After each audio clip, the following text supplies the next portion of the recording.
தமிழகத்தையே நிர்வகிக்கக்கூடிய சாலை தான் இந்த தொப்பூர் கணவாய். இந்த தொப்பூர் கணவாய் சாலை வந்து நிறைய பணியை வாங்கக்கூடிய சாலைன்னு சொல்றாங்க.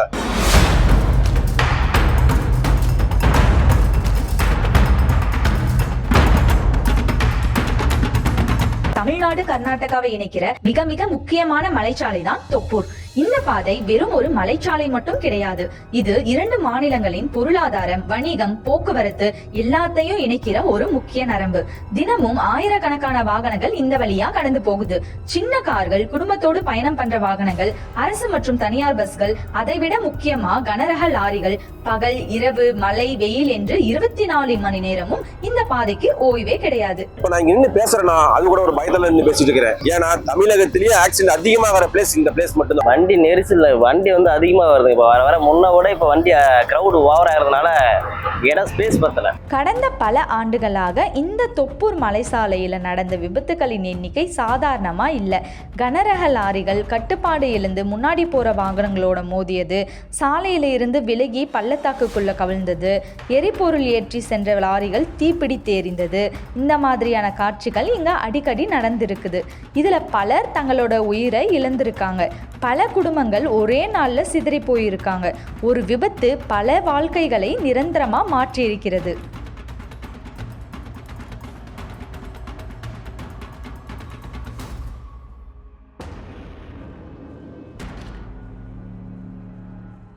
இந்த தொப்பூர் கணவாய் சேலத்துக்கு 40 கிலோமீட்டருக்கும் தருமபுரிக்கு 25 கிலோமீட்டர் நடுப்பகுதியில் அமைச்சிருக்கு. இந்த தொப்பூர் கணவாய் வந்து மலையோட நடுப்பகுதியில் மலையை குறைஞ்சி சாலை செஞ்சிருக்கிறாங்க.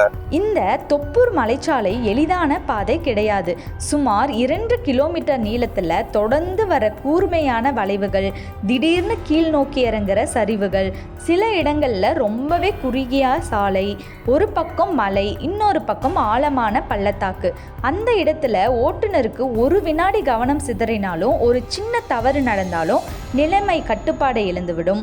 ஒரே ஒரு பிரேக் ஃபெயிலியர் போதும். இப்ப இந்த சாலையில வரும்போது நாமளே பார்த்தோம், இந்த தொப்பூர் கணவாய் மிக குறுகிய சாலையா இருப்பதனால 2 வண்டி செல்வதற்கு ரொம்ப கடினமாக இருக்கு. இதுக்கான காரணம் என்னன்னு கேட்டா, முதல் காரணம் வேகம்.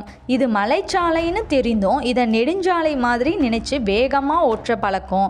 இரண்டாவது காரணம் பிரேக் அலட்சியம். தொடர்ந்து இந்த சரிவுகள்ல பிரேக் போட்டுட்டே போறதுனால பிரேக் சூடாகி அதனோட செயல்திறன் குறைஞ்சி கடைசியில வேலை செய்யாம போயிடுது. மூன்றாவது காரணம் அனுபவம் இல்லாத ஓட்டுநர்கள், குறிப்பாக கனரக வாகனங்களை இயக்குபவர்கள். மலைச்சாலை அனுபவம் இல்லாம இந்த பாதையில இறங்கும்போது ஒரு சின்ன தவறு பெரிய விபத்தா மாறிடுது. நான்காவது காரணம் இயற்கை.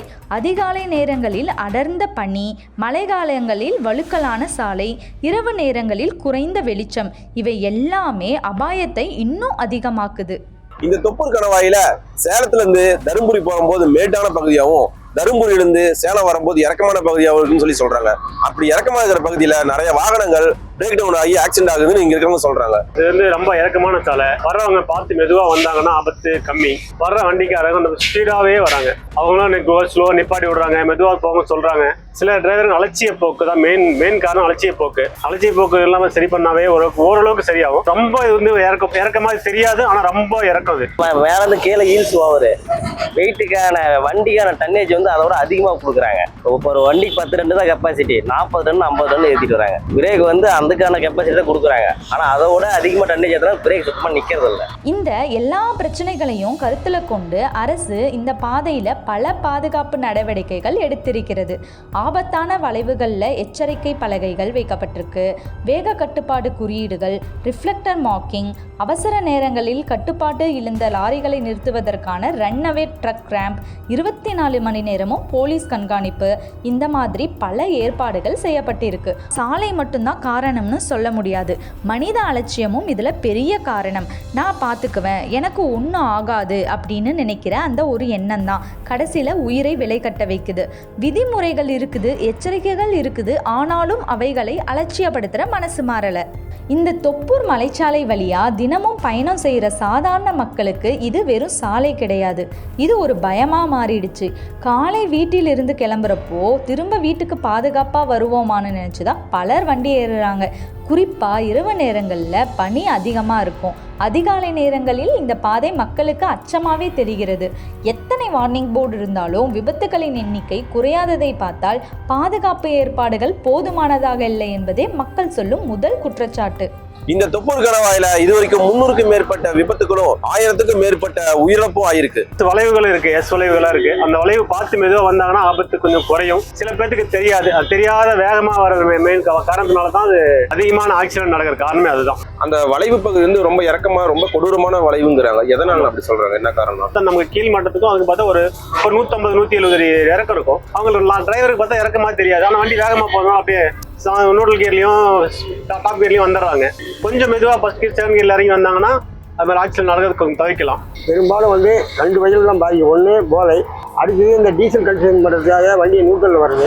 இதெல்லாம் வரும்போது வந்து அவங்க எந்த அவங்க கண்ட்ரோல் கிடைக்காத அது வேகமாக அடிச்சிடறாங்க. இருக்க வரவங்க முன்னாடி காரு பைக் வாங்க அது அடிச்சிடறாங்க. இந்த சாலையில் லாரி ஓட்டும் ஓட்டுநர்கள் பேசும்போது இன்னும் வேதனை வெளிப்படுகிறது. வேகமாக ஓட்டுறதால விபத்து நடக்கல, பிரேக் வேலை செய்யாமல் போகிறதுனால தான் இங்கே அதிக விபத்துகள்னு சொல்கிறாங்க. தொடர்ச்சியான சரிவில் பிரேக் சூடாகி கட்டுப்பாடு இழக்கிற தருணம் ரொம்ப பயங்கரமானது. ஆனாலும் சரியான ஓய்விடங்கள், முன்னெச்சரிக்கை வசதிகள், கனரக வாகனங்களுக்கு தனி கட்டுப்பாடுகள் இல்லாதது தான் அவர்களுடைய பெரிய புகார்.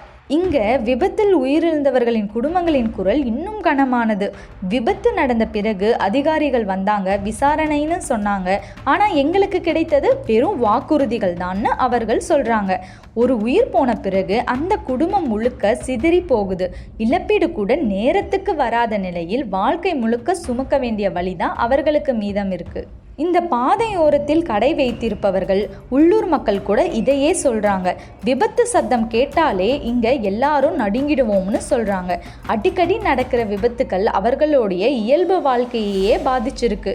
ஆனாலும் அவர்கள் கேட்குறது பெரிய விஷயம் எதுவும் இல்லை, இந்த சாலையை பாதுகாப்பாக மாற்றுங்க, உயிர்களை காப்பாற்றுங்கன்னு தான் கேட்குறாங்க. கரெக்டாக அங்கேருந்து கீழே வரும்போது என்ன பண்ணுறது, அங்கே ரொம்ப ஹில்ஸ் வளைவு வரதுனால அந்த வளைவில் வந்து பிரேக் சுத்தமாக நிற்காது. அந்த இடத்துல 20 ஸ்பீடு வரலாம், ஆனால் 60-70 வராங்க. பிரேக் அப்படியே வண்டி அப்சைட் ஆகிடுது.